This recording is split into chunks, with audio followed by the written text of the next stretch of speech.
This episode of Capes and Lunatics Sidekicks is brought to you by Tweaked Audio. To get awesome headphones, go to tweakedaudio.com and use the coupon code Southgate to get 30% off, free shipping, and a lifetime warranty. Or you can get there through the link on our website, southgatemediagroup.com.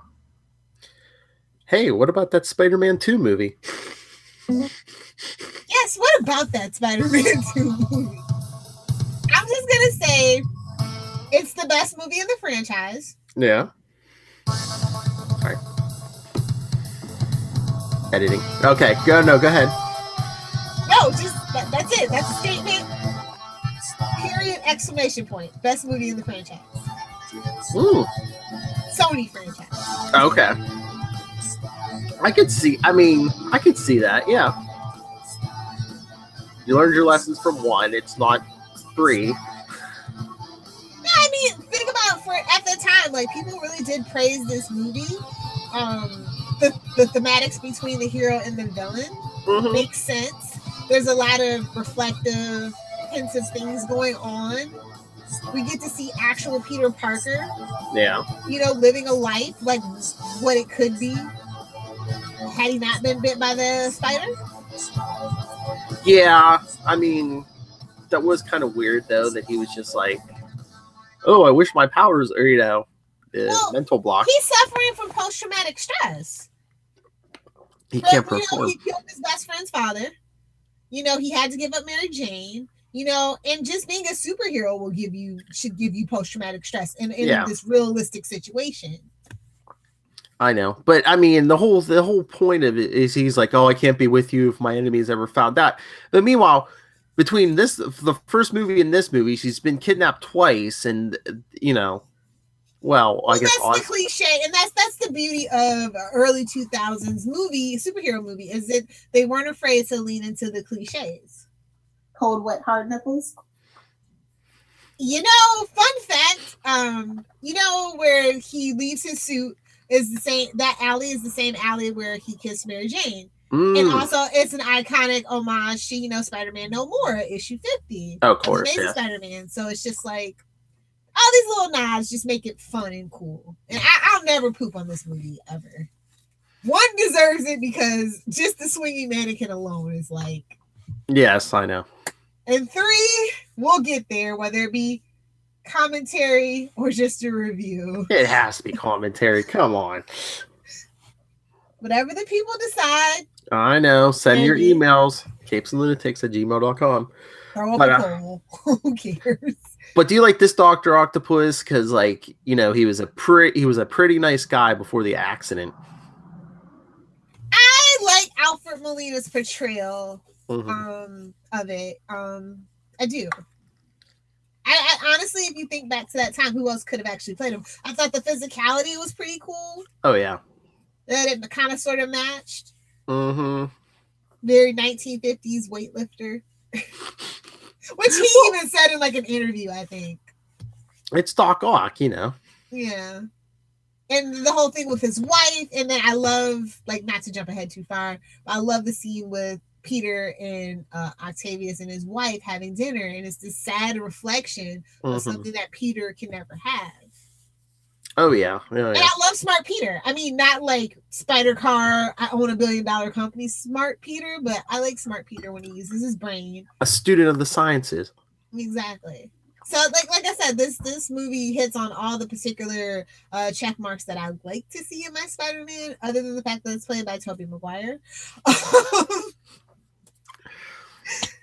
But I mean, when it opens up, it's 2 years after the first one, of course, and it's, he's trying to make ends meet, so he's delivering pizzas and I guess trying to sell pictures to the Bugle of something other than Spider-Man. But fun fact, that number is actually a real pizzeria, or it was at the time. I think it's still open the last time that I checked, and they didn't pay for it or anything. I think it's just one of the writers really liked the pizza, or one of the cast and crew really liked the pizza, so they were like, hey.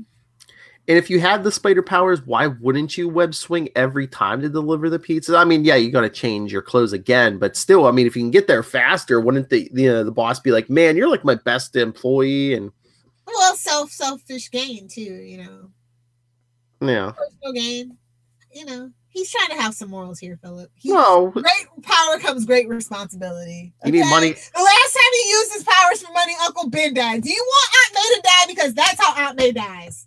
If the cancer don't get her. Yeah, but I mean, you got to eat to, live and be a hero. I'm just saying. I'm trying to get inside his head. Pete's not the brightest. And if someone just dropped like a buttload of pizzas on your terrace, would you just eat it not knowing where they came from?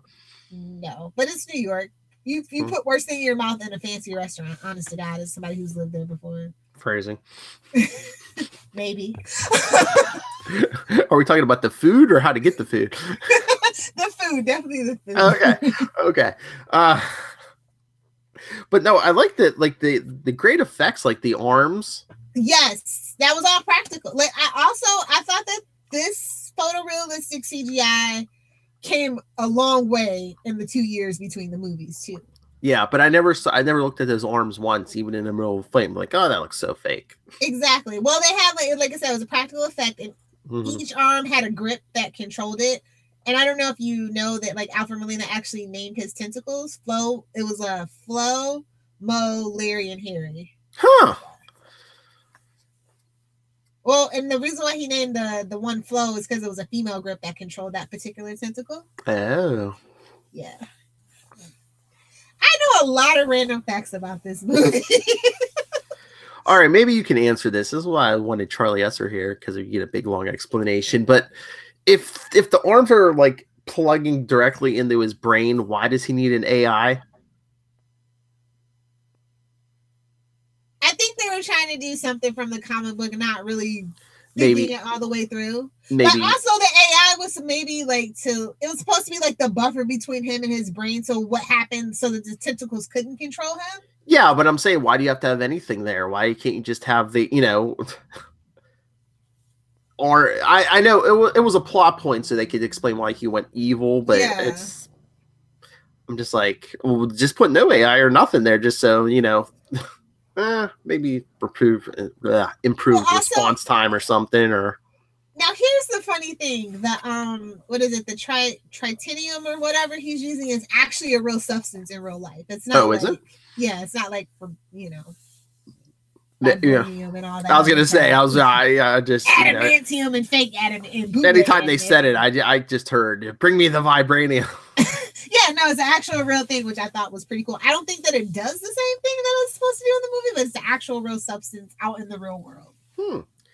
Oh my Lord, but it was so over the top, chewing the scenery, hammy. But I just love, like, Harry standing there during the accident, be like, "This is mine. I paid for this."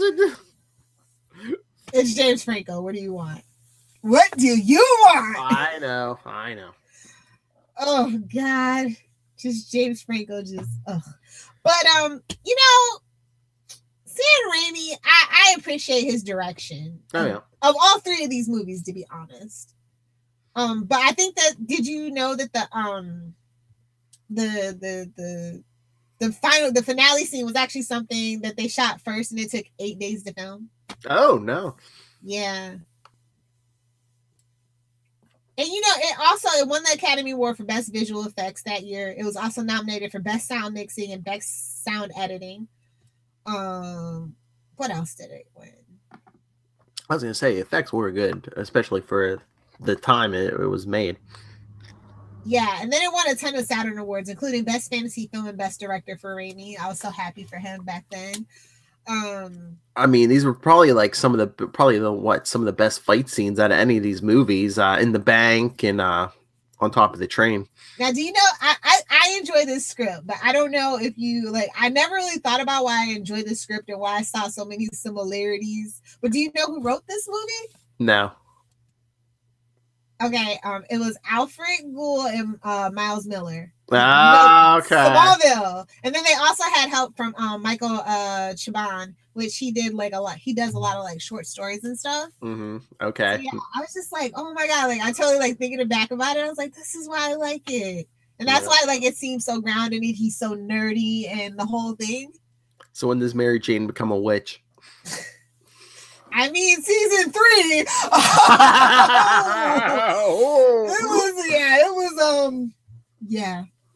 I'm pretty sure season 3 is the sequel to this movie. Yeah. I never cared for Mary Jane in any of these movies, just to be honest.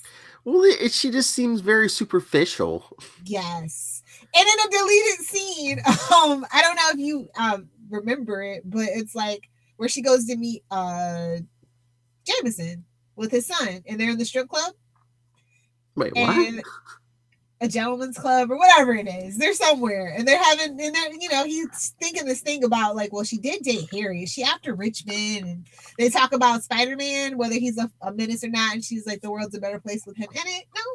I mean, there's a deleted scene out there somewhere. I don't know if I ever saw it, but I mean, I forget which Blu-ray remastered disc it is, but okay. But no, I mean, I get that. Like I said, she seems so superficial because she dates Harry in the first one. And then wants to be an actress. And now she tells Peter she's moved on as she's dating an astronaut, but she drops him the minute she finds out Peter Parker's Spider-Man. So, well, there's no money in being Spider-Man. I'm just saying. So no, maybe she's not so superficial. Well, maybe she's like, I can build something off this fame. Maybe she's gonna sell a tell-all book eventually. Yeah, something. Like Abby from Swamp Thing, like what? Something. Oh my lord! But her and John James. Yeah, I did not like that story plot point. I was just like, is this so they could do the thing? But actually, it ended up not being the reason why they did the thing of making him the astronaut. And I'm just like, this seems too convenient. If she moved on with a different guy, okay, it's one thing, but it has to be Jameson's son. Flash. Duh, but I guess Joe Manganiello was busy. Or just make up a guy, something, Or have her get back with Harry. Who cares? Well, he was too busy ranting. Yeah, true. Throwing a temper tantrum. Your buddy the bug. The first time I saw this movie, like every time, I'm just waiting for Peter to like get in Harry's face every time he's like, "Oh, your friend the bug, you killed my father." I was gonna be like, hey, "Dude, I need to eat." Super villain. I need to eat. This makes the most money taking pictures of Spider-Man. You're going to blame every photographer who takes a picture of a mass murderer getting arrested and stuff. Pete's not that smart. And plus he did feel guilty. And he lies every day of his life about his secret identity. When Harry asks him, do you know who he is? Can't you just say no? What is his best friend?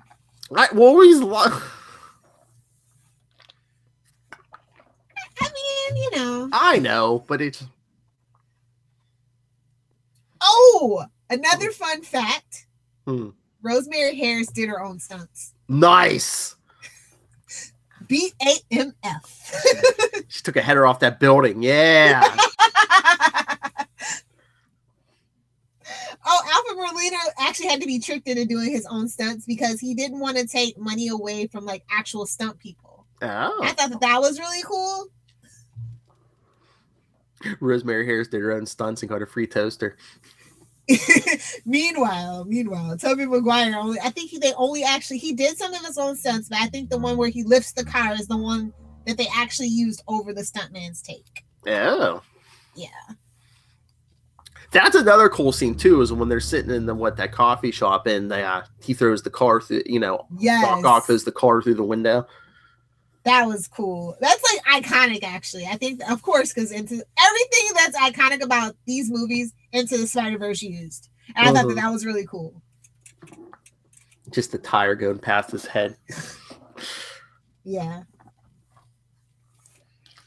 I don't know. Like, I was kind of rooting for him to not have his powers a little bit longer, honestly. I like seeing Pete get his life together.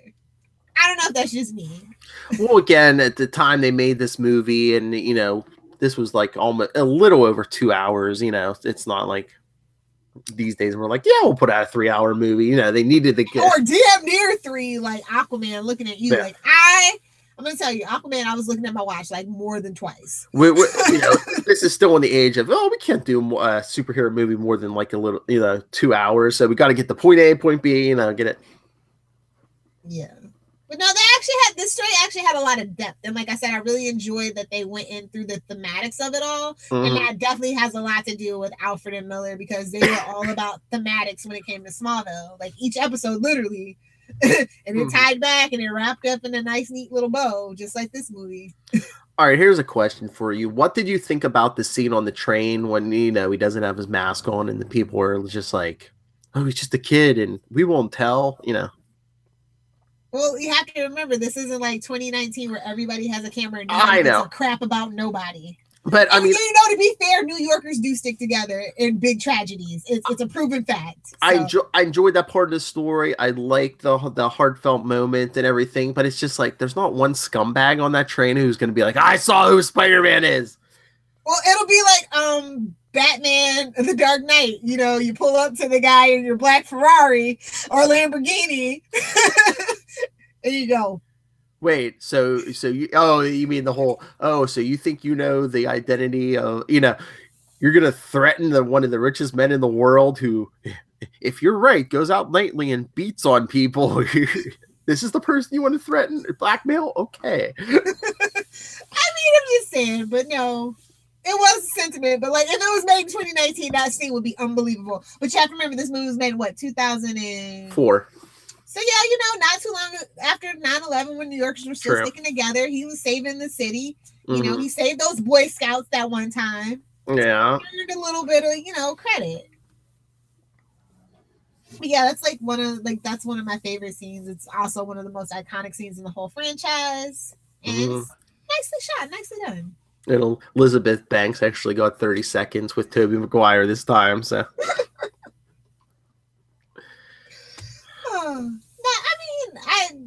I enjoy that. This is another thing too that this movie was meant to be. It never rained when they were filming, ever. The whole time that they were filming. Huh. Yeah, I thought that was a neat little bit of trivia. Because as somebody who's done production assistant work, and if you work outside, you are, it's rough. But how in New York City? But how are we going to end? Cold, wet, hard nipples. Exactly. Well, that actually, you could do that inside a studio. We still kind of got that though. We did. It's a thing. I think we even get it in the third movie. Honestly, it's the trilogy of cold, hard, wet nipples. Deal with it. No, you can't kidnap me. I didn't put a bra on. It wouldn't be the first time she was out in her pajamas. That's all we're saying. So wait, but now I'm putting, and as we're discussing, it's putting it together. So she went to go meet Peter, and they would show you her holding his hand with that ring on her finger, but without a bra. But you have to remember, it was the early aughts. Nobody wore a bra. Watch TV. No, if you watch TV, like I know I watched Charmed, they didn't wear bras. It was a lot of TV shows where the girls didn't wear bras. That was a thing. Also, they didn't wear underwear either. Hashtag remember the times, Paris Hilton. Okay. Yeah, that was a whole thing where girls didn't wear underwear in the early aughts. So for fashion. Talk about your superhero ventilation. Hell. I mean, you're fighting. You think you would want a bra so you don't get chafed, but that's like a whole thing. I don't know. Men wrote this movie, so they didn't know. They don't know. They don't understand. Cold, wet, hard nipples. Yeah, that water's got it. It can't. You know what they actually do? Use cold water. It can't be warm water because. Well, no kidding. Yeah, it can't be that easy. But I like that, Doc Ock is a smart villain. Yes. But it's kind of that Arrow thing. It's like, the villain, you got close with him. But I just love Harry. He's like, Ock wants to treat him or whatever. He's like, bring me Spider-Man and I'll give it to you. And he's like, how? He's like, Peter Parker. He takes pictures of him, pointing Ock, this basically brain damaged supervillain at Peter. And then as Ock's leaving, don't hurt Peter. Harry is a terrible friend. No, okay, we've talked about this on Ultimate Spider-Cast, I believe. Well, that's where we're at. Oh yeah, I know. The drinks are kicking. The drinks are kicking in. I've been drinking. I'm too drunk for this. Scroll down. I love to sleep and drink. So is that Osborn house haunted? He hears his dad's laughing. Is that house haunted? I don't know. Because it seems like he's hearing the same goblin laugh Norman did, and was he secretly exposed and like there's deleted scenes in this movie and the first movie? Like is there asbestos in that house? Runs in the family. Yeah, but carbon monoxide poisoning. Because he finds the secret room with the goblin glider and all those pumpkin bombs. Yeah, radiation. Yeah. You know, I still think that a lot of comic book movies lean too heavily on them, assuming that fans are going to flock to it, and they don't tend to write some things as like, you know, people that don't read comic books. I think that was one of those things. They just assume, oh, well, you know, Green Goblin, Hobgoblin, they'll make the connection. I was going to say, is the Green Goblin like a poltergeist that just like possesses the Osborn family? It would make a whole lot of sense, honestly. Yeah. But you know, insanity and amnesia runs in the Osborn family. We know this. Oh yeah. But like, I feel like Harry was unnecessary. Like, if you're not gonna reconciliate with each other, because I never felt like it was a true reconciliation between the two until the third movie. Well, yeah. So it's just like, because we really did like we'll get there, but I just really feel like. Well, they were so setting up that third movie because he finds out Pete's Spider-Man, and it's basically like, we'll talk later, and then you don't see it the rest of the movie. Yeah, so it's just like, ugh. Because he's gonna stab him in the front. Hey-oh. But no, like Mary Jane by far is the weakest subplot of this movie. The thing I care the least about. It's like. And I will stand up for Mary Jane sometimes, but this isn't one of those times. But her complaining, you didn't come see me in the play. It's like, well, yeah, I'm working 2 jobs, and you told me to get lost. So it's like, typical woman. Am I right, fellas? Always sending mixed messages. But she's basically, so you didn't have to, Phil. It is mixed signals because she's basically telling them to move on. But then it's like, well, why don't you come see me in this play? Well, they could. I mean, unless you believe that, you know, men and women can't be platonic friends. Yeah, but again, it's it's still kind of selfish. It's like, well, why haven't you come see me in this play? It's not like, oh, hey, do you have something going on in your life that you can't make?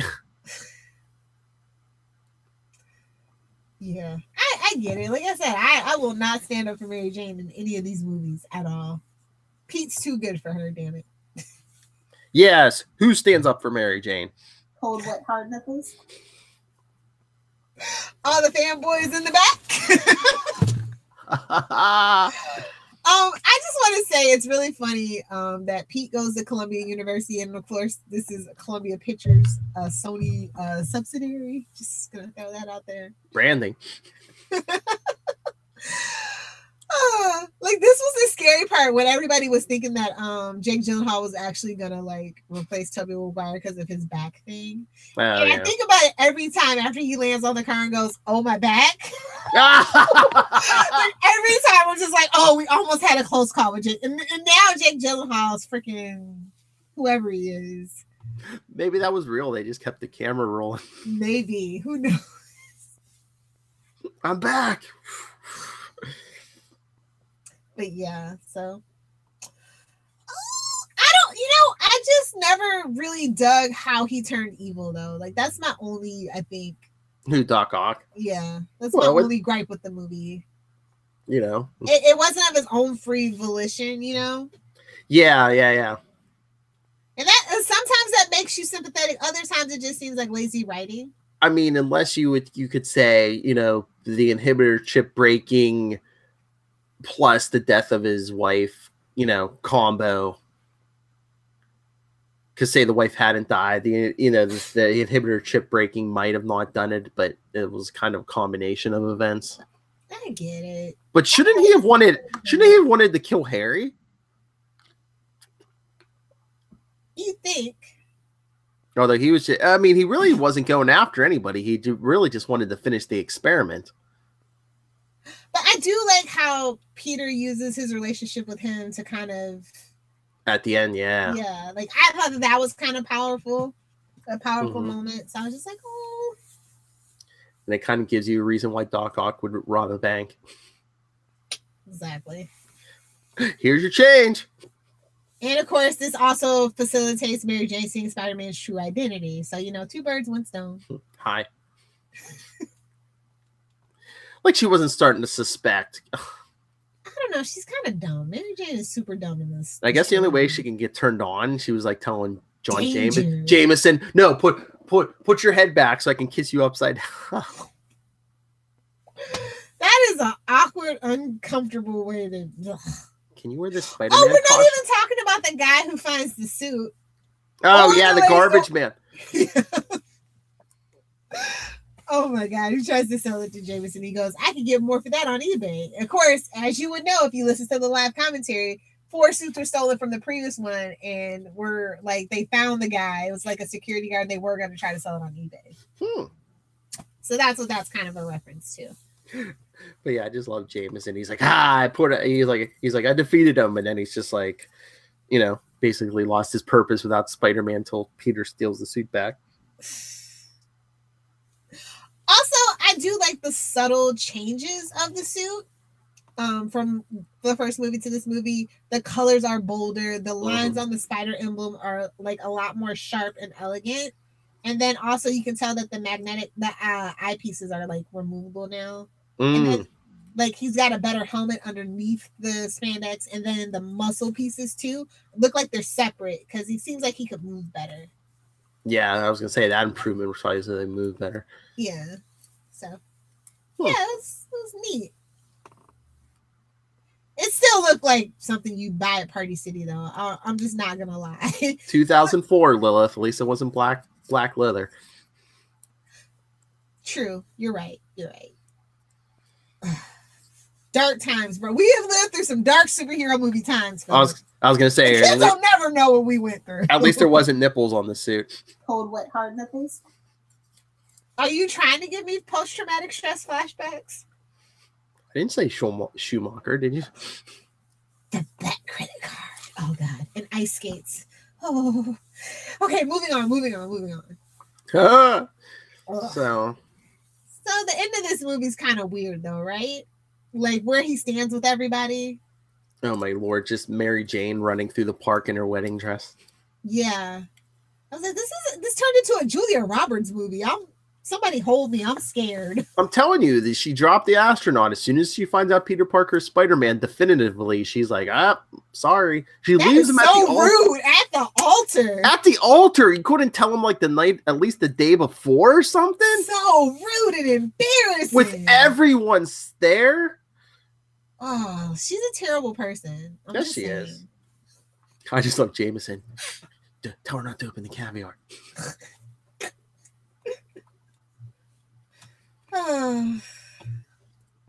But then, of course, Harry's visited by the vision of his father in a mirror, and he's like, "Avenge me, son! Avenge me!" I did like they got Willem Dafoe back to do that. Yeah, he wasn't supposed to be, but he went by the set. He saw them filming because he lives in New York City, and the cast and crew was like, "Hey, wouldn't it be great if we had a Willem Dafoe cameo?" And Sam Raimi was like, "Yeah, that'd be awesome! Write it in." Nice.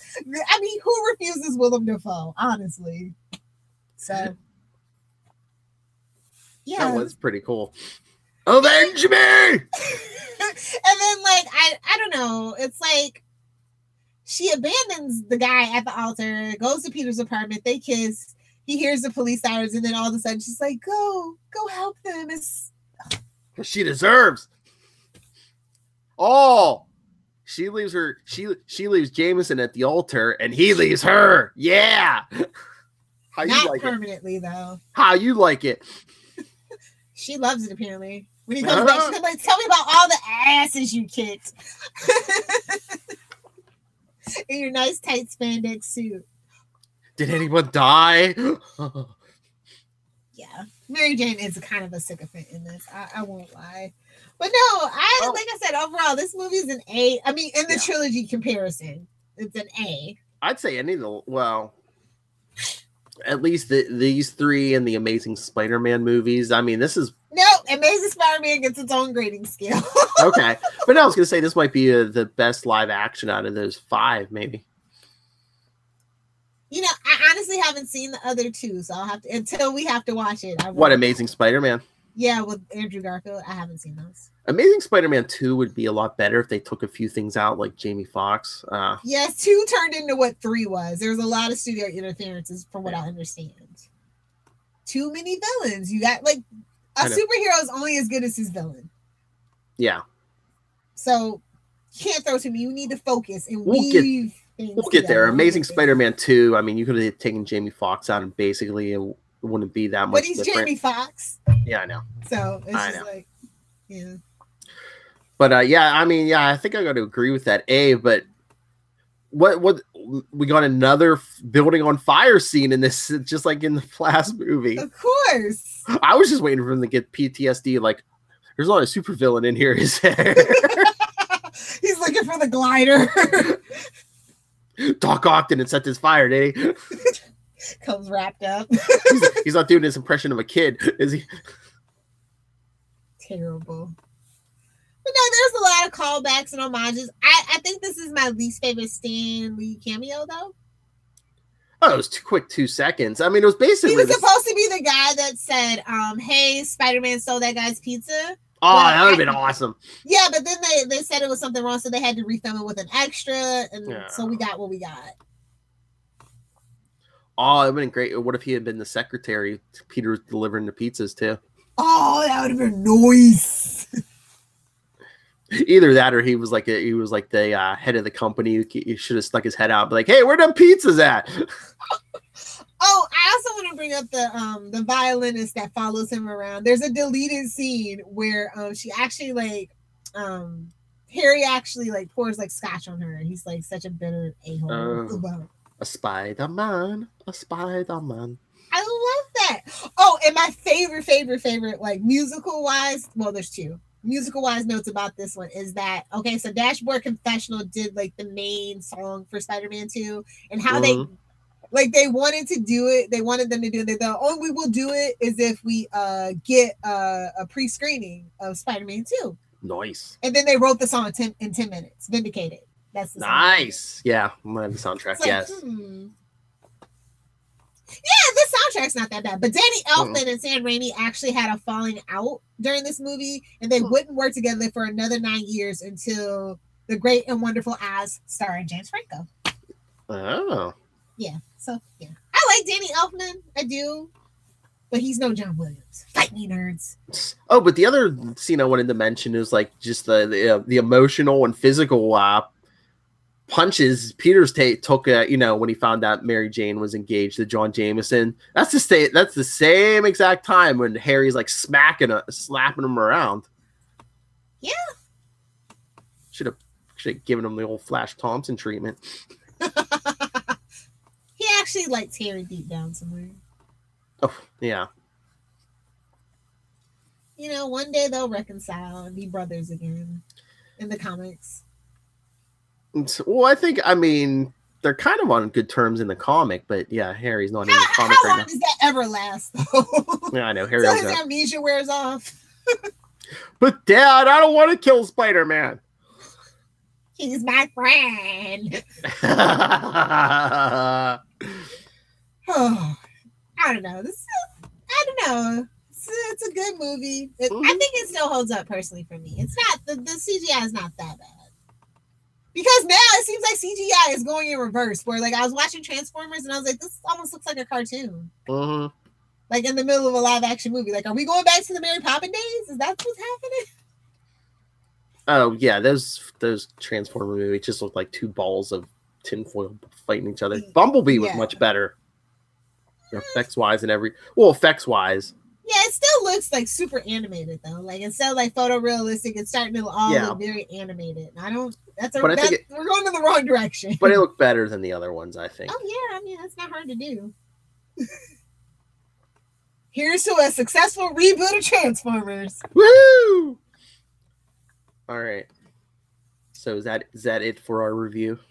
Yes. Since nobody sent us any thing to talk about in our mail section, That's right, Charlie Esser. Anyway, So we'll send us feedback because this closes out Doc Ock month. Next month, March, we start our Sandman month.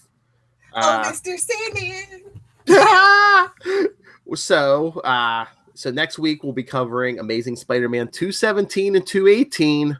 Get ready. What do you get when you combine the Sandman and the Hydra Man? We'll see. Mud. Basically. Fall next the week after that. Friendly Neighborhood Spider-Man 17, 18, and 19. I believe written by our good friend Peter David. Well, Charlie Esser's good friend Peter David. Somebody get Peter David on the phone. Dumbass. Anyway, week after that, Amazing Spider-Man 615 and 616. And of course, we'll close out the month again with of course, it has to be live commentary. Spider-Man 3. I don't know. I will let the people vote if anybody decides to make their opinions known. Does anyone want to see Lilith Hellfire dance like Peter Parker? I can never dance that bad, even if I was drunk. Oh! I'm a white man. Or should I say when I'm drunk? I'm a white man. Maybe I can dance that bad. Anyway. So, send us your thoughts on any of that Sandman stuff. Spider-Man 2, Spider-Man 3. And, yes, any Spider-Man related stuff, even like the current stuff. Email us, capesandlunatics@gmail.com. Follow us on Facebook, facebook.com/ultimatespidercast. @ULT Spidercast and @CL Sidekicks on Twitter, CL Sidekicks on Instagram, and the voicemail 614-382-2737. That's 614-38-CAPES. And Lilith. I was just having a thought as I was yawning. You know what we should do after we get past all the movies is once a month we should have like a current Spider-Man book day. Okay. So where we talk about the month's current Spider-Man books. Okay. Do you want to do that? Like the last? The last. I was gonna say the last week of the month, so we can talk about all the books that came out that month. Okay. Sounds good. All right. On that sweet relevancy. Yes. I mean, we can kind of do it. We could sprinkle it into some more episodes now, but once we get past the movies, we'll do a current week every month. So, did you do your social media? No. You nerds want to find me on the interwebs. You can find me on Twitter @Lilith Hellfire, on Instagram @Lilith Hellfire 86. And if you want to talk Smallville, Superman, Arrowverse, DCTVU in general, such as Krypton or Gotham, you can find me @SavvyPod on Facebook, Twitter, Pinterest, and/or Instagram. If you fanboys want to find Lilith Hellfire, yes, get a hold of her. Was that? Oh, okay. I just heard the F and I was just like, where's she going with this? Where's the button? Oh no! Where's my censor button? Those drinks are kicking in. She's going full Esser on me. That was not a fudge.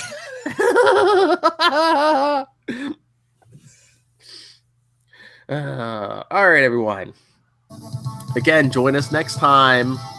Start off March with Sandman, Hydra Man, really wacky tale. I gotta go see if Sandman is copyrighted or not. Can we use a good 10-second clip? Oh yeah. Oh, Mr. Yeah, we totally need that for the month.